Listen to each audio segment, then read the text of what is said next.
आप सबका धन्यवाद पेशेंस के साथ, धीरज के साथ इंतज़ार करने के लिए। जैसे हमने गीत में गाया, जैसे अभी पास्टर राहुल ने प्रार्थना में फिर उस बात को दोहराया। पवित्र शास्त्र बाइबल हमें याद दिलाती है कि आज का दिन जो है यहोवा का बनाया हुआ है, यानी हमारा परमेश्वर ने हमें आज का दिन दिया है और वो हमारे लिए विजय का दिवस है। हमारे लिए विजय का दिन है आज का दिन। और फिर कल जब हम सुबह उठेंगे, यही बात हम याद करने की कोशिश करेंगे कि आज का दिन परमेश्वर की ओर से हमारे लिए विजय का दिन है। Every day is a day of victory for us. इतना याद रखना हमेशा अच्छा रहेगा। सुबह उठ के परमेश्वर का धन्यवाद करना कि आज का दिन प्रभु तूने मेरे लिए विजय का दिन या विजय का दिवस ठहराया है। तो साल में 365 दिन और फिर जितने साल हम जीवित रहेंगे उतने दिन हमारे लिए, जो यीशु मसीह पर विश्वास करते हैं, जो जिन्होंने यीशु मसीह के उस बलिदान को स्वीकार किया है, विश्वास किया है, उनके लिए मैं कह रहा हूँ कि विजय का दिवस है। तो हम विजय मनाते रहेंगे चाहे कुछ भी हमारे जीवन में होता रहे। आज हम पवित्र शास्त्र का अध्ययन करते हैं। पवित्र शास्त्र में से एक बात पर हम ध्यान करने की कोशिश करेंगे, समझने की। और परमेश्वर जो हमें प्यार करता है, अपना आत्मा हमें दिया है ताकि हम परमेश्वर की बातों को समझ सकें। आज मैं शुरू करता हूं एक सवाल के साथ, फिर हम पवित्र शास्त्र में उस सवाल का जवाब ढूंढेंगे और हमें समझ आएगा। सवाल ये है कि क्या हमसे मेरा मतलब जो यीशु मसीह पर विश्वास करते हैं और जो नहीं करते, दोनों, क्या हम सब परमेश्वर से जो चाहे मांग सकते हैं या कुछ भी मांग सकते हैं? और अब विशेष करके मैं उनसे पूछ रहा हूं जो यीशु मसीह के पीछे चलने की कोशिश में है, जिन्होंने यीशु मसीह में विश्वास कर चुका है और अब प्रभु के पीछे पीछे चलने की इच्छा रखते हैं या प्रभु के वचन के अनुसार चलने की इच्छा रखते हैं। उनसे पूछता हूं, क्या हम जो चाहे परमेश्वर से मांग सकते हैं और फिर क्या हमें मिल जाएगा? अगर हम कुछ भी मांग लेते हैं परमेश्वर से तो क्या हमें मिल जाएगा? इस सवाल के बारे में हम आज सोचेंगे, विचार करेंगे, अध्ययन भी करेंगे। हम चलते हैं यूहन्ना रचित सुसमाचार, यूहन्ना का सुसमाचार, the gospel of John chapter 15, 15वां अध्याय यूहन्ना का सुसमाचार में। और हम पवित्र आत्मा की सहायता से इस बात को समझने की कोशिश करेंगे। आज 15वां अध्याय का 7वां पद में से मैं आपके लिए पढ़ देता हूं और आप अपने अपने बाइबल्स खोलिए, खुद देखिए और फिर अपने कानों से सुनिए। John chapter 15 verse 7। यदि तुम मुझ में बने रहो और मेरा वचन तुम में बना रहे तो जो चाहे मांगो और वे तुम्हारे लिए हो जाएगा। आमतौर पर बाइबल पढ़ने वाले इस पद का आखिरी हिस्से को अच्छी तरह से पढ़ लेते हैं, सुन लेते हैं, समझ भी लेते हैं। समझने का मतलब अपने जहन में बिठा लेते हैं कि हम परमेश्वर से कुछ भी मांग सकते हैं। आखिर हम परमेश्वर के बच्चे तो है। यीशु मसीह पर विश्वास करने के कारण हम परमेश्वर की संतान हो चुके हैं, हम मांग सकते हैं। लेकिन यीशु ने स्वयं कहा है, यदि हम उसमें बने रहेंगे और यीशु मसीह के वचन या यीशु मसीह की बातें हम में बनी रहेंगी तो हम जो चाहे मांग सकते हैं। इसका मतलब हम जो चाहे मांग सकते हैं अगर हम इन दोनों बातों को पूरा करेंगे। प्रभु ने कहा है कि यदि तुम मुझ में बने रहो और मेरे वचन, मेरी बातें तुम में अगर बनी रहती है तो जो चाहे मांगो। अगर हम इन दोनों बातों को पूरा करते हैं तो हम कुछ भी मांग सकते हैं प्रभु से। यही हुआ ना इसका मतलब। अगर हम प्रभु में बने रहेंगे और प्रभु के वचन हम में रहेंगे तो हम जो चाहे मांग सकते हैं। आज का अध्ययन हम इस बात को लेके करते हैं। इस पूरा अध्याय को आप समय निकाल के जरूर पढ़ना, क्योंकि इसमें बहुत कुछ समझ आएगा। पिछली बार हमने अध्ययन करते हुए ये आखिर में मैंने ये कहा था कि प्रभु यीशु मसीह की शिक्षा की आरंभ की बातें हमें सबसे पहले सीखनी चाहिए और उसमें हमें मजबूत होना चाहिए। उसको मैं शॉर्ट फॉर्म में कहता हूं बुनियादी शिक्षा। अब पवित्र शास्त्र में लिखा है यीशु मसीह की शिक्षा की आरंभ की बातें, शुरुआत की बातें। उसके बिना हम यीशु मसीह के पीछे नहीं चल सकते।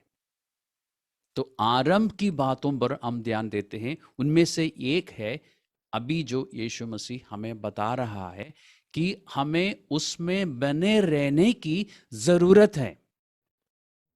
पिछले दिनों में अध्ययन करते हुए हमें यह समझ आया यीशु मसीह पर विश्वास करने के कारण, यानी जब आपने और मैंने यीशु मसीह के उस बलिदान को स्वीकार किया, हमने ये माना कि हम जन्म से पापी थे और यीशु मसीह मुझे और आपको पाप से छुड़ाने के लिए क्रूस पर अपना जीवन दिया। इस बात पर जब हमने विश्वास किया कि वो 3 दिन और 3 रात उस मृत्यु की अवस्था में रहा, फिर जी उठा, हमने उस बात को माना और उसी यीशु को अपना प्रभु अंगीकार किया, हृदय में विश्वास किया।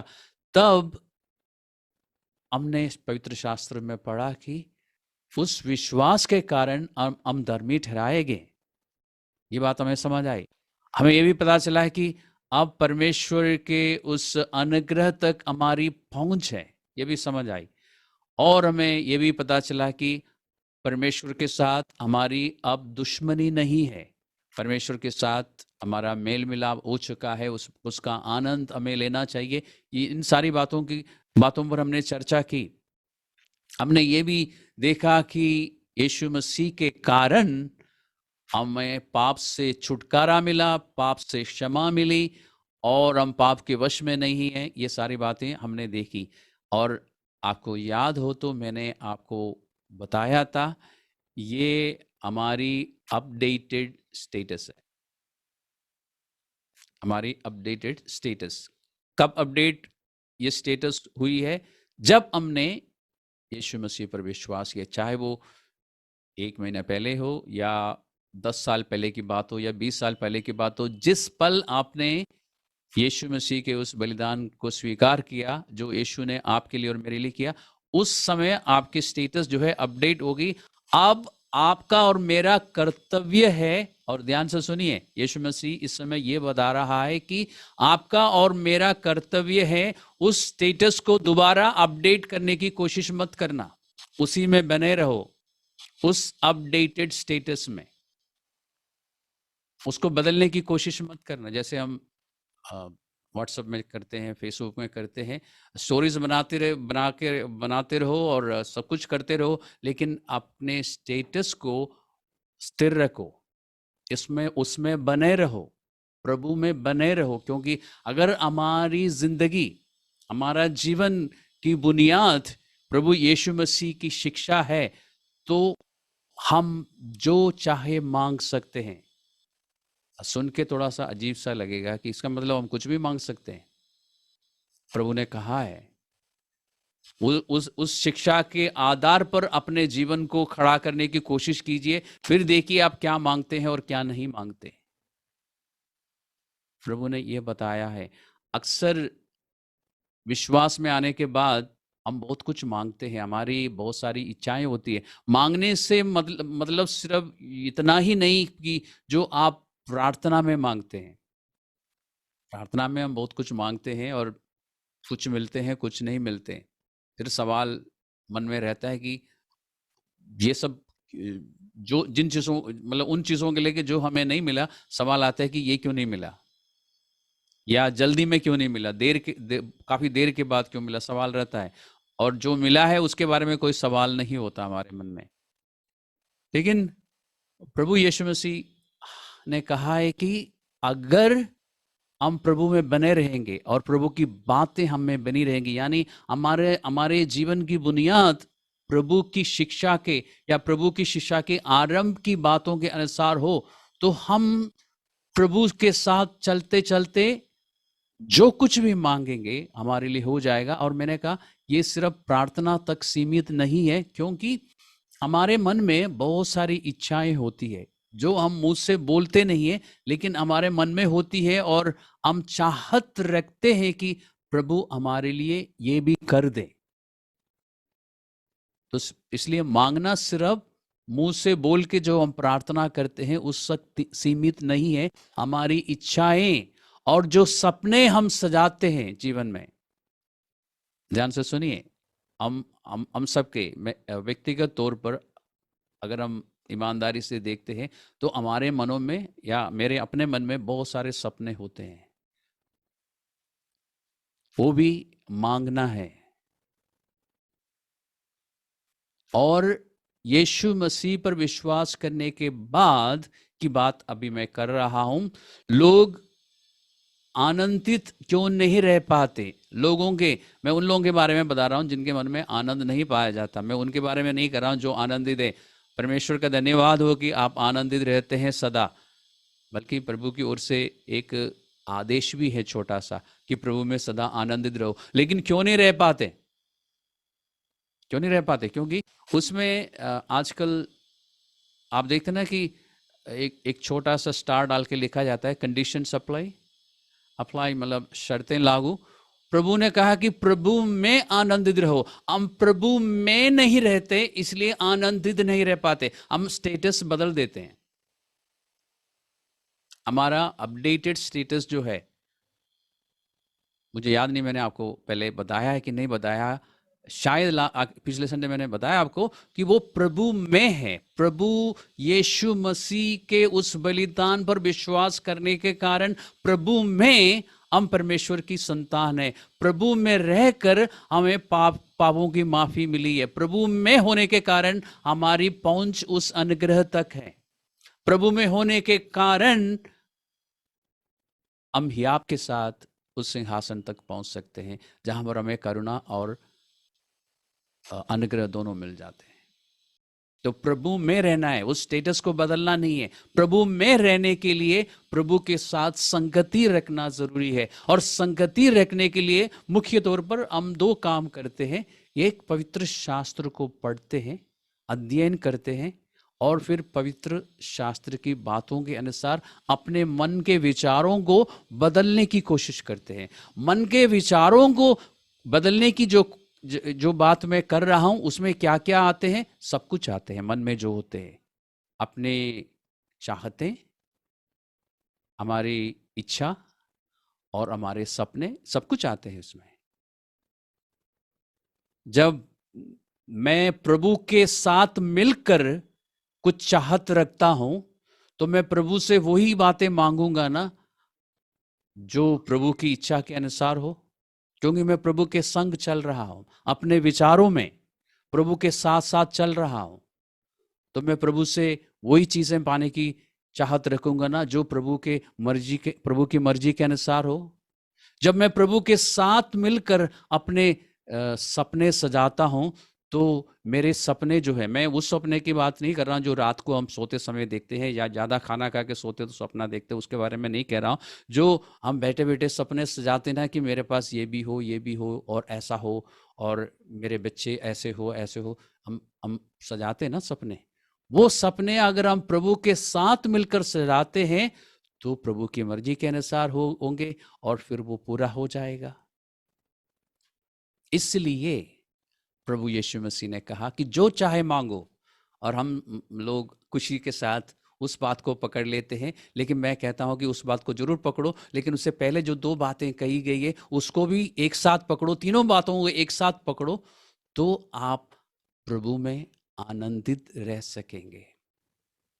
जब हम प्रभु में होते हैं ना, जब हम, परमेश्वर ने तो हमें प्रभु में डाल दिया, यीशु मसीह के कारण हमें ये सब कुछ दे दिया, लेकिन हम क्या है, उछल के बाहर आते हैं। मैंने एक बार आपको बताया ना कि हमारे जो अंदर से हमारी आत्मा में बदलाव हुआ है, क्योंकि आत्मा ने नए सिरे से जन्म लिया है। और इस आत्मा को लेके मैंने आपको बोला था कि ये ऐसा है कि आपका जो डीएनए है वो बदल दिया अंदर से। अब आप पहले की तरह रह नहीं सकते। इस बारे में सोचिए। आप, अगर आपने यीशु मसीह को ग्रहण किया है, मतलब आप जानते हैं यीशु मसीह पर विश्वास किया है, तो उस पल से लेके आप पहले की तरह रह ही नहीं सकते। अगर आप रहने की कोशिश करेंगे, आपका जीवन ठीक नहीं रहेगा। तो आप अंदर से बदल चुके हैं। अब आपके दिमाग को और आपके शरीर को आपके आत्मा के अनुसार बदलना होगा।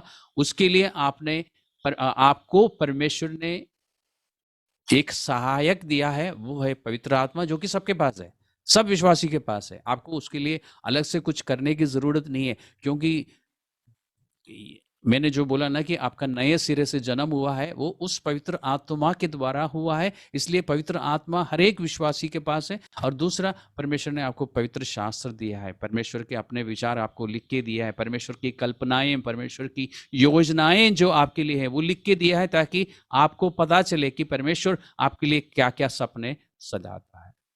और परमेश्वर के सपनों के अनुसार, परमेश्वर की योजनाओं के अनुसार, परमेश्वर के विचारों के अनुसार, परमेश्वर की इच्छाओं के अनुसार जब हम अपनी इच्छा को बदलते रहेंगे, तो जो हम मांगते हैं हमें मिल जाता है।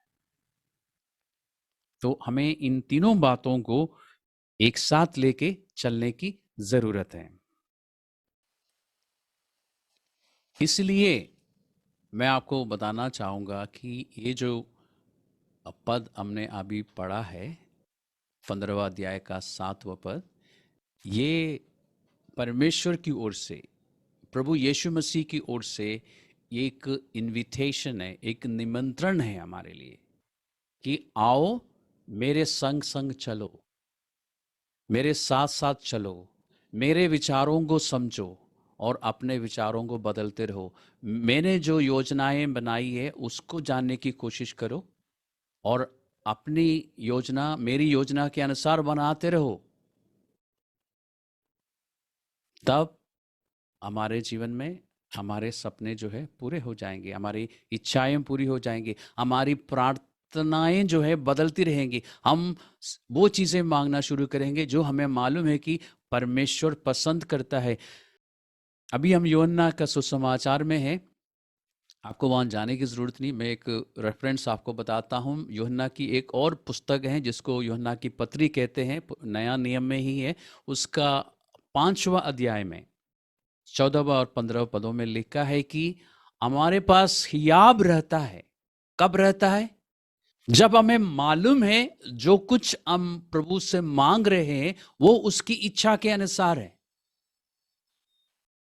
आप चाहे तो खोल के दे सकते हैं। उसमें दो बातें मुख्य रूप से कही गई है। एक, हम जब प्रभु के सामने जाते हैं और मांगते हैं, हमारे पास हियाब रहता है, क्योंकि हमें मालूम है कि जो हम मांग रहे हैं वो प्रभु की इच्छा के अनुसार है, नंबर 1। नंबर 2, इसलिए हमें विश्वास है, हमें पता है कि ये चीजें हमें मिल जाएंगी। तो दो बातें आप देख रहे हैं उसमें। एक, हमारे पास हियाब है मांगते समय, और दूसरा, हमारे पास विश्वास है, पूरा भरोसा है कि ये हमारे लिए हो जाएगा। क्यों हो जाएगा? क्योंकि जो हम मांग रहे हैं उसकी इच्छा के अनुसार है, उसकी योजना के अनुसार है, उसके प्लान्स के अनुसार है, उसके अपने जो सपने हैं परमेश्वर के हमारे लिए उसके अनुसार है। परमेश्वर एक इन्विटेशन देता है विश्वासियों को कि अब हम उस नई स्टेटस में चलना शुरू करें, उस अनुग्रह का लाभ उठाने की कोशिश करें। हमारी पहुंच जो स्वर्ग तक है उसका फायदा उठाए। कैसे उठाए? परमेश्वर के साथ संगति करते हुए। इसको साधारण भाषा में या और भी शब्द हम इस्तेमाल करते हैं, प्रार्थना करके। लेकिन प्रार्थना शब्द में इसलिए नहीं बोल रहा हूं क्योंकि हम आमतौर पर जब प्रार्थना की बात करते हैं हमारे दिमाग में ये तस्वीर आता है कि हम बैठ के हम परमेश्वर से कुछ मांग रहे हैं। लेकिन यहाँ पर मैं बैठ के मांगने की बात नहीं कर रहा हूँ। चलते फिरते हमारे मन में जो विचार आते हैं, जो इच्छाएं पैदा होती है, जो जो सपने हम सजाते हैं, उनके बारे में बात कर रहा हूँ। उसको परमेश्वर के समान बनाने के लिए या परमेश्वर के विचारों के अनुसार बनाने के लिए हमें क्या करना होगा? संगति। संगति कैसे करते हैं? चलते फिरते परमेश्वर से बातें करो। अपने मन में जब विचार कुछ आता है तो परमेश्वर से पूछो कि ये विचार ठीक है। और एक आसान तरीका, परमेश्वर ने ये वचन हमें दे रखा है, सुबह डेली सुबह उठ के थोड़ी देर बाइबल पढ़िए। इन दिनों में मैंने कुछ लोगों को समझाया, चाहे वो 5 मिनट के लिए भी क्यों ना हो, करो। अगर ज्यादा समय कर सकते तो करो। और 5 मिनट, 10 मिनट, 15 मिनट, धीरे धीरे आपका समय बढ़ता जाएगा, आपको पता भी नहीं चलेगा। आप 5 मिनट से शुरू कीजिए, लेकिन वो 5 मिनट पूरी तरह, पूरा कंसंट्रेशन के साथ आपको करना चाहिए। ये नहीं कि चलो 5 मिनट, पास्टर जेम्स ने सजेशन दिया, 5 मिनट हो गया, ओके जी, खत्म। ऐसा नहीं, 5 मिनट आप उसको, जो भी पोर्शन, जो भी बाइबल की जो भी पुस्तक आप पढ़ते हैं, ध्यान से पढ़िए। उस 5 मिनट का मतलब पूरा 5 मिनट पवित्र आत्मा को दीजिए, ताकि पवित्र आत्मा आपको कुछ उसमें से समझा सके। फिर जो वो समझ आता है ना, वो आपके साथ रहेगा। दिन भर उस पर विचार करने की कोशिश कीजिए, और पवित्र आत्मा इतना स्मार्ट है, आपको याद दिलाता रहेगा कि आपने सुबह क्या पढ़ा था। और फिर उसके अनुसार आप देखेंगे आपके विचार बदलते जाएंगे। हमारे मन में कितने सारे विचार आते हैं, कितनी सारी बातें आती है। और जब हमारे साथ, मैं एक उदाहरण देता हूँ, जब हमारे साथ कुछ बुरा बर्ताव होता है, चाहे वो हमारे ऑफिस में कोलीग्स की ओर से हो, या हमारे सीनियर की कोलीग की ओर से हो, या हमारे बिजनेस में हमारे क्लाइंट्स की ओर से हो, किसी की भी ओर से हो, या रास्ते में चलते चलते या गाड़ी चलाते हुए कोई भी अगर हमारे साथ कुछ गलत व्यवहार करता है, तो हमारे मन में क्या विचार आता है? मैं जानता हूं जो आप में से सुपर स्पिरिचुअल हैं, वो एकदम उसको माफ करेंगे और फिर उसको भूल जाएंगे। लेकिन मैं उनके बारे में बात कर रहा हूं जो सुपर स्पिरिचुअल नहीं है। आप क्या करते हैं? आप सामने कुछ नहीं बोलेंगे, अगर सीनियर है, बॉस है, तो कुछ नहीं बोल सकते, सिर झुका के खड़े रहेंगे, यस सर, जी हाँ करते रहेंगे। लेकिन बाद में अपने सीट में जाके बैठ के, या क्लाइंट हो और बहुत बड़ा क्लाइंट हो जिससे अभी पैसा लेना है, बहुत करोड़ों में पैसा, अभी पेमेंट ट्रांसफर नहीं हुआ, तो आप ही चुपचाप यस सर, जी सर करते रहेंगे। लेकिन बाद में बाद में गुस्सा आता है ना, और फिर बोलते आप कुछ नहीं होंगे, मैं भी नहीं बोलता इसलिए मैं कह रहा हूँ, लेकिन मन ही मन चाहता है कि अचानक एक विचार आता है कि परमेश्वर एक बार इसको दिखाना। या फिर आता है कि इसने जो मेरे साथ किया ना, जो मैं जो परमेश्वर की संतान हूँ, मेरे साथ किया ना, इसकी इसकी इसके बदले में इसके साथ न्याय होगा, ऐसा मन में विचार आता है। फिर कभी हम बड़े ड्रामेटिकली 10 मिनट तक सोचते भी है, ऐसा ऐसा होगा तो कितना, क्योंकि इसने मेरे साथ ऐसा किया। फिर हम भूल जाते हैं, फिर हम छोड़ देते हैं, हम सोचते हैं कि कुछ नहीं किया। हम ऐसे ही बिल्ली की तरह रहते हैं, जैसे चूहा खा के हाथ मुंह साफ करके बैठते हैं ना, ऐसे। लेकिन क्या है, वो चीज हमारे घर में, हमारे मन के घर अंदर यानी घर बना देती है, वो चीज बैठ जाती है, और हमारे विचारों के अनुसार हम बदलते जाते हैं। उस गलत विचार के अनुसार हम गलत हो जाते हैं। और ऐसे, ये तो मैंने एक उदाहरण दिया, दिन भर क्या क्या होता है हमारे साथ। और कभी कभी अगर हम, ये मेरे साथ होता रहा, हो सकता है आप लोगों के साथ नहीं होता, लेकिन मैंने देखा है कि वचन के पढ़ने के कारण, वचन की बातों को मन में डालने के कारण, इस तरह की बातें सोचने के बाद एकदम मुझे पवित्र आत्मा याद दिलाता है कि ये गलत सोचा है, ऐसा नहीं सोचना चाहिए। फिर मैं प्रभु के सामने अंगीकार करता हूँ, प्रभु हाँ, ये मुझे सोचना नहीं चाहिए। दूसरों क्योंकि तेरा फिर मुझे वचन याद आता है कि पवित्र शास्त्र में लिखा है कि अपने दुश्मनों से प्यार करो, ओके। और लिखा है कि अपने सताने वालों के लिए प्रार्थना करो।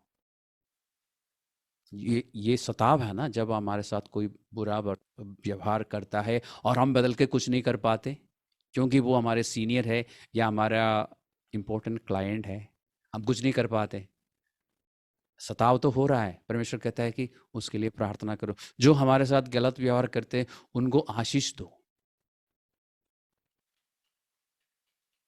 तो मैंने जो मांगने की बात आपसे शुरुआत में कही ना, हम जब ऐसा विचार रखते हैं, हम मांग रहे हैं ना परमेश्वर से, हमने मुंह से कुछ नहीं बोला, हमने कोई फॉर्मल प्रेयर नहीं की, परमेश्वर इसका सत्य नहीं, ऐसा नहीं बोलना चाहिए हमें, आपने ऐसा कुछ नहीं किया, लेकिन मन में चाहा ना हमने,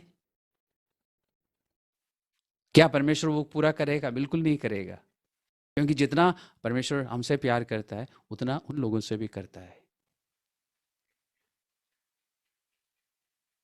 इसलिए वचन का मन में, हृदय में रहने के कारण हम वचन के अनुसार सोचना शुरू करते हैं। और कभी कभी हम भूल जाए ना कि वचन में क्या लिखा है, और हम अपने पुराना जो स्टेटस है हमारा यीशु मसीह में आने से पहले, उस स्टेटस में रह के जब सोचते हैं ना, पवित्र आत्मा एकदम या तुरंत या थोड़ी देर के बाद, जैसे हमारा गुस्सा वगैरह ठंडा हो जाता ना, तब पवित्र आत्मा याद दिलाता है, फिर हम अपने नए स्टेटस में एक्टिव हो जाते हैं। हाँ परमेश्वर, ये मैंने गलत सोचा, ये मैंने गलत चाहा, ये मैंने गलत मांगा। अब समझ आ रही है आपको बात? हमारे मन में जब हम सोचते ना, हम मांग रहे हैं परमेश्वर से कि ऐसा हो जाए, और कभी कभी हम बोलते भी हैं इसका परमेश्वर का न्याय होगा, परमेश्वर न्यायी है, वो न्याय करेगा।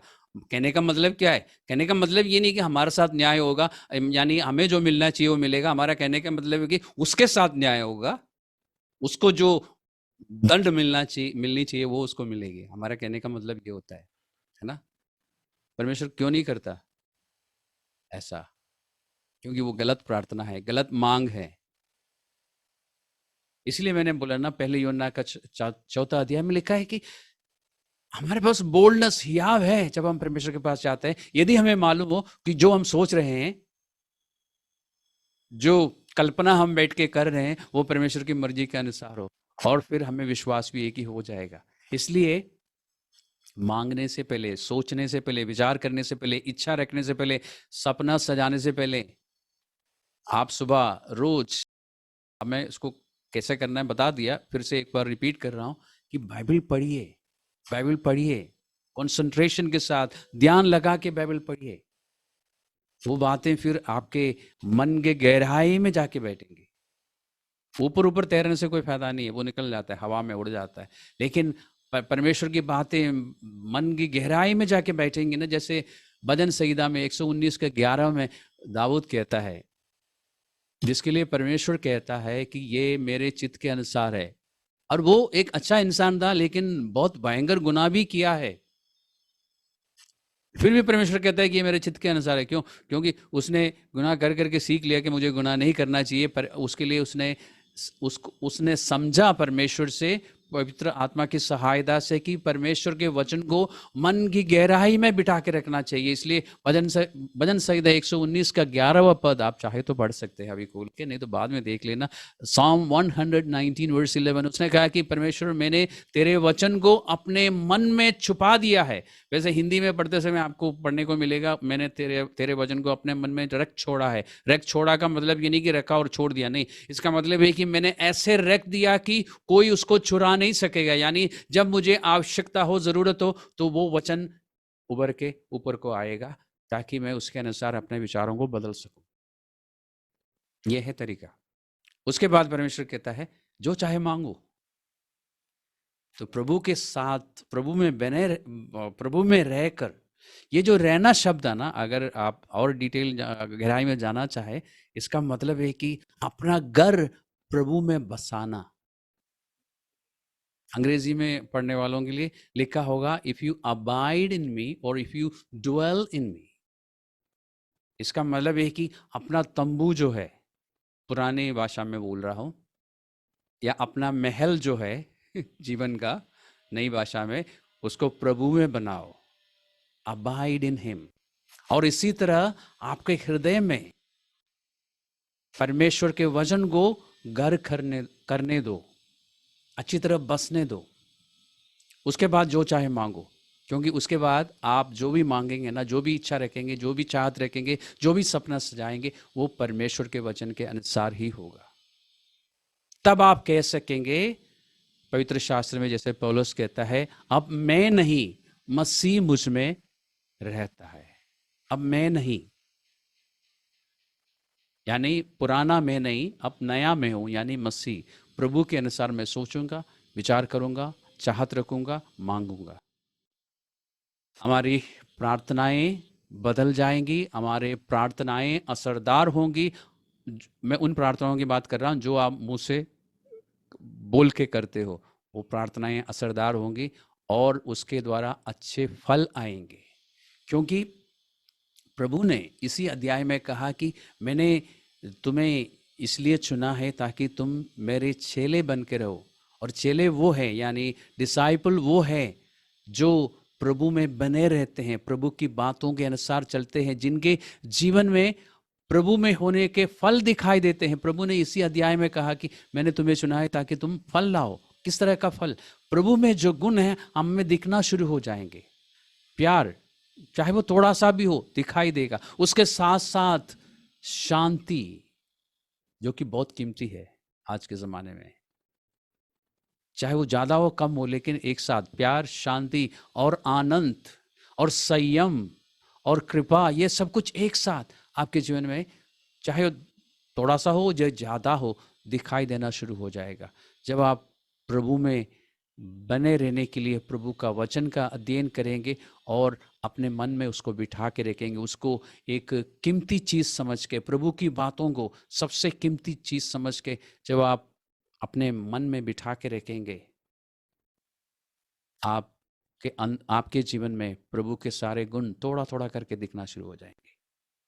और जैसे जैसे आप प्रभु में आगे बढ़ेंगे, वचन ज़्यादा पढ़ेंगे, वचन की बातों के अनुसार अपना विचार को और बदलेंगे, तो वो सारे गुण जो है ज़्यादा दिखने शुरू हो जाएंगे। उससे पहले नहीं। उससे पहले आप अपने आप को प्रभु का चेला नहीं कह सकेंगे। और ये बाइबल में नया नियम में जितनी भी बातें लिखी गई है, ये चेलों के लिए, ये विश्वासियों के लिए, सिर्फ जो विश्वास में रहना चाहते हैं उनके लिए नहीं, यीशु मसीह के पीछे जो चलना चाहते हैं उनके लिए है। तो हम क्या करेंगे? हम पवित्र शास्त्र का अध्ययन करेंगे और विशेष करके यीशु मसीह की आरंभ की शिक्षा की बातों को समझने की कोशिश करेंगे। उसको सबसे पहले हृदय में बिठाएंगे, क्योंकि आरंभ की बातें ज़्यादा ज़रूरी है, वो बुनियादी बातें हैं। उसके ऊपर हम बाकी बातों को बना सकेंगे। अगर हमारे पास आरंभ की बातें नहीं है तो हमारा मसीही जीवन, क्रिश्चियन लिविंग, पावरफुल, स्ट्रांग, मजबूत नहीं होगी। इसलिए समाप्त करते हुए मैं आपको बताना चाहूँगा कि रोज़ बाइबल पढ़िए, पूरा ध्यान दे के पढ़िए, और जो बातें पवित्र आत्मा आपको समझाता है उसको कीमती समझकर अपने मन में बिठा के रखिए। रोज़ ऐसा कीजिए, आपका जीवन बदलता जाएगा, आपकी इच्छाएं बदलती जाएंगी, आपकी प्रार्थना असरदार होंगी और आप कामयाबी पाएंगे। तो फिलहाल हम यहाँ रुक जाते हैं। आप सबका धन्यवाद आज हमारे साथ जुड़ने के लिए।